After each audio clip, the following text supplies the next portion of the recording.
Speaking of Nazis, a lot of people, these gun rights people, think that Obama's like the next Hitler and they need to have their guns to protect themselves from his tyranny. It's something we've seen happen time and time again in history, with Stalin, happened in Cambodia, and then, of course, the Third Reich. No one saw that coming until it was too late. In Nazi Germany, they had a propaganda magazine called Der Stürmer.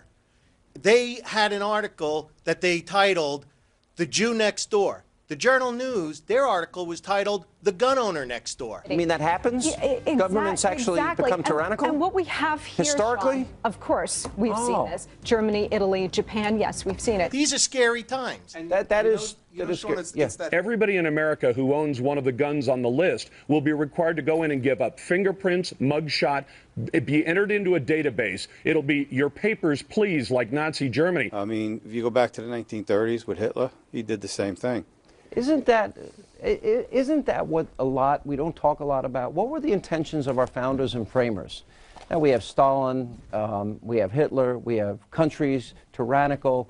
They talked a lot about that. And some people say if you mention that in this day and age, that's extreme. And the mainstream media is doing their part to smear gun owners as they are now likening NRA members to Nazis. Our friend Bob Schieffer, and by the way, I don't mind that Bob has an opinion, but he can't, on the one hand, be a journalist, and it just gets complicated. But he's now comparing the gun lobby to defeating the Nazis. Surely passing civil rights legislation, as Lyndon Johnson was able to do, and before that, surely defeating the Nazis was a much more formidable task than taking on the gun lobby. In other words, taking on the NRA is the equivalent of taking on Adolf Hitler. And they're in the same sentence as Nazis. This should be insulting. What is the liberal media doing instead of fair and balanced reporting? Guys like Bob Schieffer are running around comparing the NRA to Osama bin Laden and Adolf Hitler.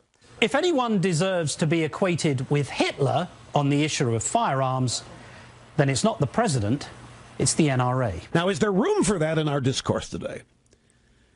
Why is that not an example of just over-the-top defamation?